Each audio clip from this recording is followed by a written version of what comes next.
a estas jornadas científicas de DIDIVE. Esperemos que hayáis disfrutado de la pausa del café. Y vamos a continuar con las jornadas con la siguiente ponente. Ella es la doctora Pilar García Morales. Es profesora ayudante y doctor de Bioquímica y Biología Molecular y ha trabajado en el estudio de los mecanismos de quimioresistencia al cáncer y con nuevas dianas terapéuticas a tumores quimioresistentes. Hoy ha venido a contarnos parte de su investigación. Le damos la bienvenida.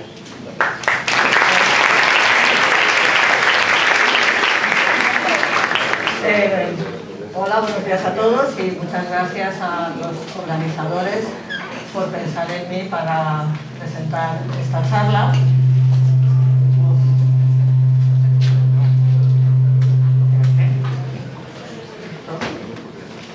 ¿Ahora me oís? No. Sí. Ahora sí, con el micrófono. Muchos ya nos conocéis nuestro grupo de investigación y sabéis que estamos interesados en la identificación, en el estudio de los mecanismos moleculares asociados a la adquisición de quimio y de radioresistencia en tumores fundamentalmente de mal pronóstico.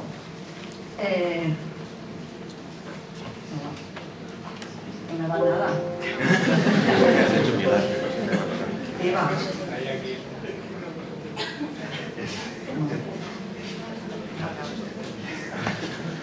Fundamentalmente de mal pronóstico y también estamos interesados en la búsqueda de nuevas dianas terapéuticas con el fin de paliar esta aparición de resistencia a los tratamientos convencionales.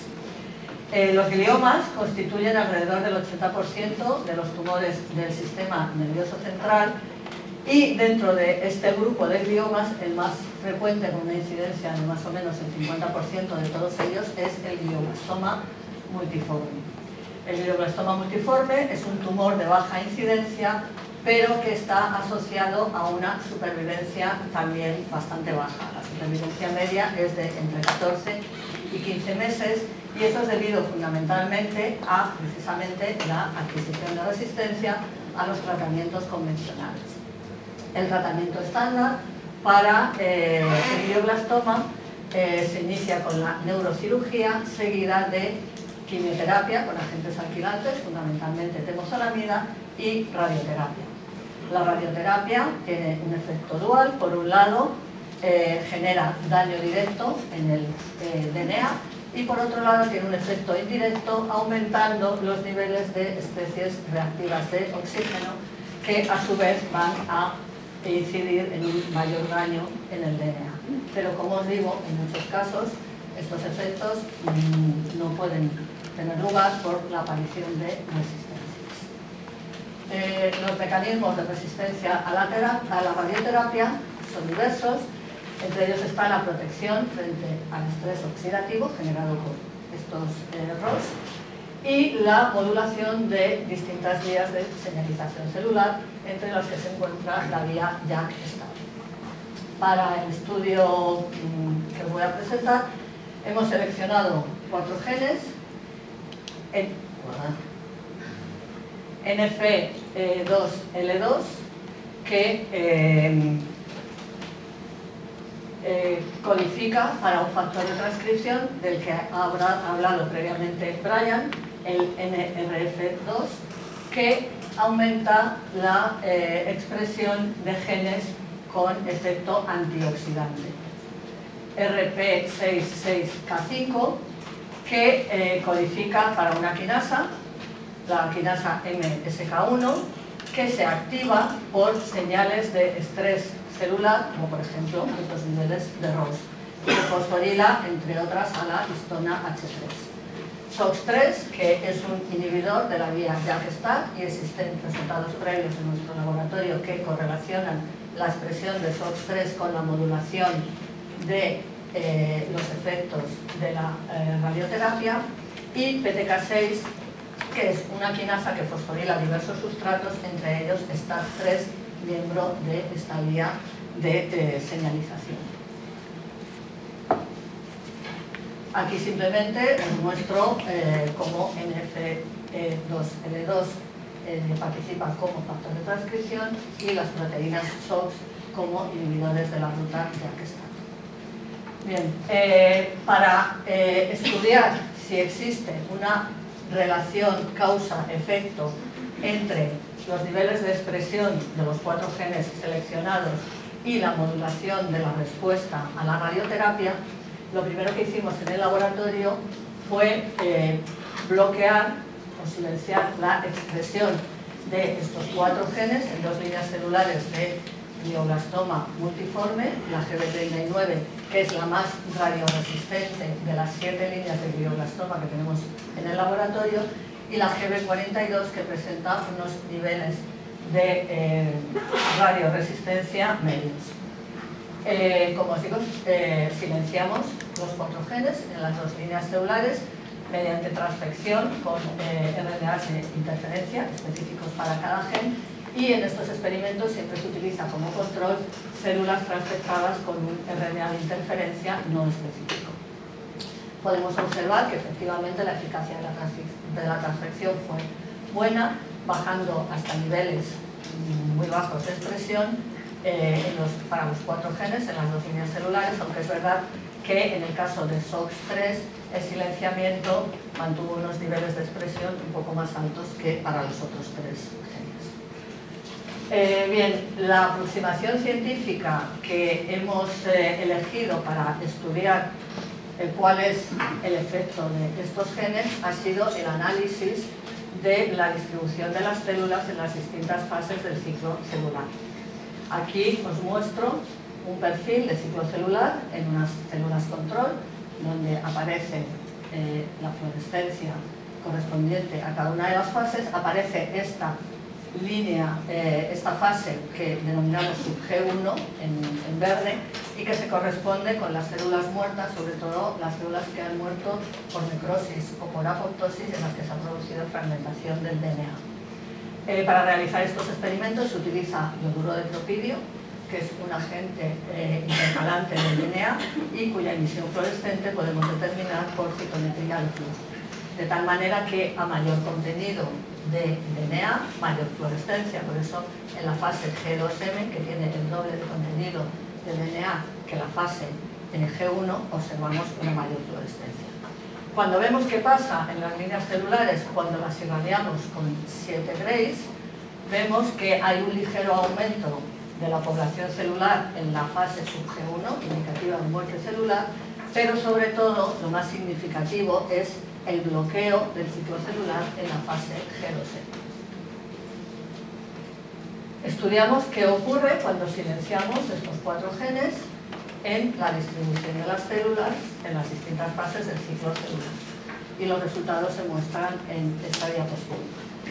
En el eje de las ordenadas se representa la diferencia en el porcentaje de células en cada una de las fases del ciclo celular entre las células transfectadas, en las que se ha producido el silenciamiento del gen, y las células control, que son las que hemos transfectado, como os he dicho, con el RNA de interferencia no específico.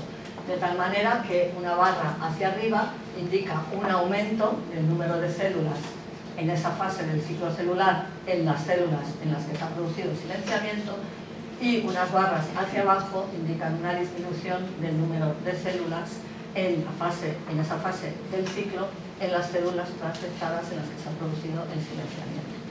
Entonces, lo que vemos en la línea GB39 es que se produce un ligero aumento de la muerte celular, la fase sub G1 en negro, tras silenciar PTK6 y NF2L2. En la línea GB42 lo que observamos fundamentalmente es un aumento muy significativo del porcentaje de células en la fase G1 del ciclo tras el silenciamiento con NF2L2. ¿Y qué pasa cuando silenciamos estos genes y tratamos las células con radioterapia? En estos experimentos lo que hacemos es silenciar, transfectando, como os he dicho anteriormente, con los RNAs específicos de interferencia específicos en cada caso. A las 48 horas irradiar las células con 7 Grays y determinar qué pasa con el ciclo celular 24 horas post-radiación. Y los resultados son los que se muestran aquí. Nos fijamos en la fase G2M porque, si recordáis, el perfil del ciclo celular en células irradiadas con 7 Grays, lo que ocurría fundamentalmente era un aumento estadísticamente significativo en esa fase, en la fase G2M. Vale. Entonces hemos seleccionado esa fase porque es donde vemos el mayor efecto de la radiación. Solo radiación sería este primer grupo de 4 fases. Y luego ya con el silenciamiento en cada caso. Y lo que observamos es en la línea GB39, observamos que el silenciamiento de todos los genes reduce este bloqueo en G2M que se produce cuando irradiamos las células. Y además esta reducción es estadísticamente significativa cuando silenciamos RPS6K5. En la línea GB42 vemos algo muy similar. También hay una bajada con el silenciamiento de los 4 genes en el bloqueo que induce en G2M la radiación, la radioterapia, y en este caso esa reducción es estadísticamente significativa cuando se silencia RPS6K5, pero también cuando se silencia NF2L2. Por lo tanto, podemos decir que el silenciamiento de estos genes está modulando la respuesta a la radioterapia en nuestras líneas celulares. Y además parecen indicar que lo que hacen es aumentar la resistencia al efecto de la radioterapia. Bien, esto lo hemos probado hasta ahora, está hecho, como os he dicho, en 2 líneas celulares. Nosotros tenemos 7 líneas celulares de glioblastoma y vimos que pasaba en el conjunto de las 7 líneas celulares. Cuando silenciamos ROS, en el conjunto de las 7 líneas celulares, vemos que efectivamente observamos una disminución de la respuesta a la radioterapia. En este caso hemos sumado las líneas sub G1 y G2M, las fases sub G1 y G2M, porque eran las 2 fases en las que tenía efecto la radioterapia, ¿vale? Y vemos que la suma de esas 2 fases es menor cuando se silencia SOX3, ¿vale? Hemos hecho lo contrario, que es sobreexpresar SOX3 de manera endógena con un vector de expresión. Aquí vemos cómo aumenta la expresión de SOX, y esto lo hemos hecho en la línea celular más radioresistente. Y hemos visto que en esa línea muy resistente la sobreexpresión de SOX radiosensibiliza. Es decir, no solo no disminuye el efecto sobre el ciclo celular de la radioterapia, sino que lo aumenta. Ahora la suma de las fases sub G1 y G2M es mayor significativamente que cuando solo aplicamos radioterapia. Hemos hecho lo mismo para los otros 3 genes y el resultado es similar. Silenciamiento en nuestras líneas celulares implica una disminución de la respuesta a la radioterapia. Los resultados obtenidos, sobre todo con NF2L2, nos parecieron un tanto sorprendentes. Digo sobre todo con NF2L2 porque es como el que más directamente actúa sobre uno de los efectos de la radioterapia, porque, como ya he dicho antes, codifica para un factor de transcripción que aumenta la expresión de genes antioxidantes. Entonces, cabe pensar que si eliminamos la expresión de ese gen, va a seguir acumulándose especies reactivas de oxígeno y se va al menos a quedar igual el efecto de la radioterapia o incluso a potenciarse. Entonces, lo primero que pensamos es que a lo mejor tampoco estábamos haciendo los estudios con el timing adecuado, eso de 24 horas por radiación. ¿Qué pasa si vemos resultados a tiempos más largos por radiación? Y luego, por otro lado, lo que hicimos también fue cambiar un poco el abordaje experimental y en vez de hacer más el ciclo celular, pasamos a hacer una técnica más visual y también cuantitativa, como es la tinción con cristal violeta. Y aquí se muestran resultados obtenidos. Estos son por ahora resultados bastante preliminares, hace poco tiempo que hemos empezado a hacer esto. Esto es el campo claro, son células transfectadas con el RNA de interferencia no específico, sin irradiar, irradiadas, y luego células transfectadas con el RNA de SOX3 o de NF2L2, los RNAs de interferencia, y además irradiadas. Y esto se ha hecho 3 días post-irradiación. Y aquí está la tinción con cristal violeta. Entonces podemos ver que efectivamente, como en el caso que más nos tocaba era el de NF2L2, la combinación de NF2L2 más radioterapia disminuye el número de células cuando lo comparamos solo con la radiación. Para ver si esto era un efecto solo en glioblastoma o se puede extrapolar a otros tipos de tumores, hemos hecho algo parecido en una línea celular de U145 de cáncer de próstata. Y hemos visto que efectivamente el silenciamiento de NF2L2, también el de SOX3, junto con la irradiación, tiene efectos más pronunciados que la irradiación sola. Por último, quisimos ver si entre estos 4 genes existe una interrelación, es decir, si la expresión de cada uno de ellos se ve alterada cuando silenciamos alguno de los otros. Y obtuvimos estos resultados en las 2 líneas celulares. Como veis, hay subidas y bajadas, entonces al final hicimos un diagrama, que es este de aquí, donde las flechas indican una activación, es decir, por ejemplo, la inhibición de RPS6K5 produciría un aumento en la expresión de TTK6. Las líneas que terminan en una raya indican una bajada de la expresión. Las líneas continuas indican que esa interrelación es común en las 2 líneas celulares, por ejemplo esta y esta, y las líneas discontinuas indican que esa interrelación es específica de cada una de las líneas celulares. Y ya para terminar, en esta diapositiva se sumariza un poco qué estamos haciendo y a dónde queremos llegar. Tenemos un paciente con un glioblastoma, se somete a los tratamientos adecuados, entre los que está la radioterapia, y en principio esperamos observar una reducción, una respuesta y una reducción del tumor. Pero desgraciadamente, en muchos casos, como os he dicho, el tumor vuelve a aparecer. Tenemos estos 4 genes cuyo efecto en la modulación de la radioterapia estamos estudiando y que sí que parece, por los resultados que tenemos, que están modulando esa respuesta a la radioterapia, y queremos ver si alguno de ellos se puede convertir puede derivar en una diana terapéutica que permita que el efecto de la radioterapia sea más eficaz.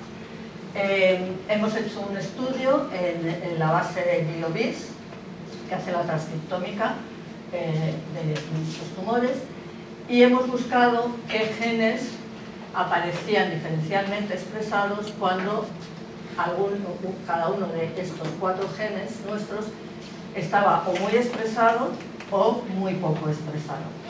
Eso nos ha dado una batería amplia de genes y hemos hecho el conjunto de intersección en el sentido de que nos hemos quedado con los genes diferencialmente expresados cuando los niveles de los 4 genes son o muy altos o muy bajos, los de los 4. Y eso nos ha dado una batería de 19 genes. Y cuando hemos buscado interrelaciones entre esos 19 genes y nuestros 4 genes en la base de datos string, hemos encontrado este diagrama, y pensamos que si estos genes están de alguna manera modulando, sobre todo alguno de ellos, la respuesta a la radioterapia, los genes comúnmente diferencialmente expresados por estos 4 genes y que además se interrelacionan unos con otros, podrían también tener una relación causa-efecto con la modulación de la radioterapia, y en esto es en lo que estamos ahora, en intentar dilucidar un poco todo este diagrama para buscar entre estos genes alguna diana terapéutica que podamos utilizar. Y ya, por último, pues estas son las investigadores con los que colaboramos. No en este proyecto únicamente, sino en otras líneas de investigación y otros proyectos que tenemos en el laboratorio, el grupo de Miguel, el grupo de Camino, en el IDIBE también. Colaboramos con el grupo de Ricardo Mayavia, de Pedro García Baltanen, con Antonio Ginar, del Hospital General Universitario de Alicante, con el doctor Luis Miguel Valor y la doctora Cristina Mende, y en el Hospital General Universitario de Elche, con el doctor Manuel Valverá, Daniel Esposito y Teresa Quintanar, que son los que se encargan de irradiar nuestras células, y con Cristina González del Biomédico.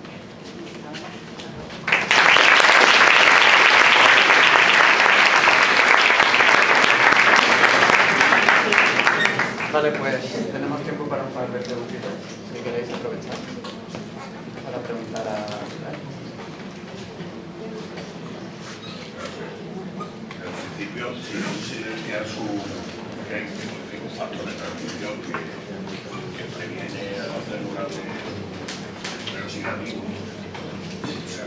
que ese tratamiento puede producir la muerte de cualquier tipo de célula. Entonces, tenéis un control positivo de células no tumorales, a ver si las destruyemos. No, no hemos hecho nada, pero sí tienes razón, que deberíamos de tener para ver si tienes razón. Digo, de echarle agua oxigenada a una placa. Le digo a mi salud que la placa hace una cancerosa es muy sencillo, de echar limpia a las placas. Es muy difícil que no se mueran las células muertas que están alrededor. Lo que pasa es que eso pasa también con muchos de los genes que puedes probar o factores que puedes probar, pasa eso que tienen efectos muy todos los inhibidores de esas gestonas, todos tienen inhibidores que efectos que pueden afectar a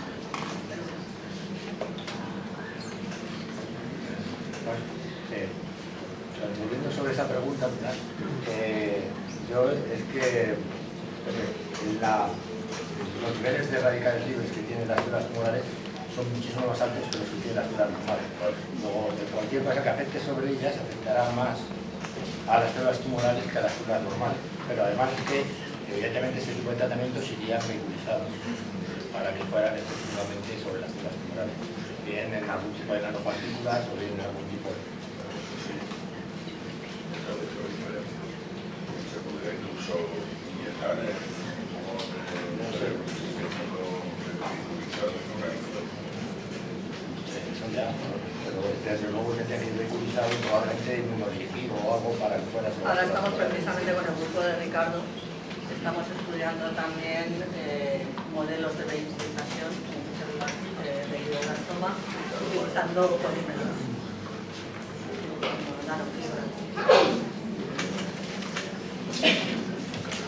¿Alguna pregunta más? Una pregunta más curiosidad.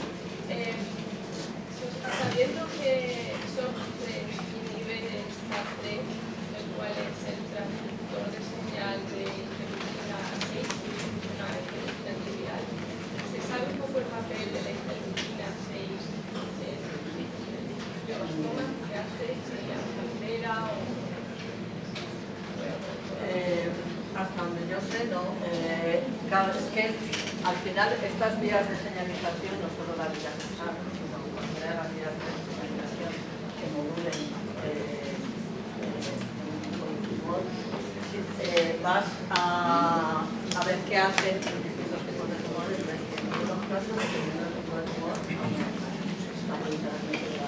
otros tipos la inhiben, porque al final además como al entrar al núcleo todas acaban en el núcleo, todas acaban regulando los procesos del mundo que tienen que ver con proliferación celular, con diferenciación, con consuelo. Entonces también depende mucho del contexto del tumor.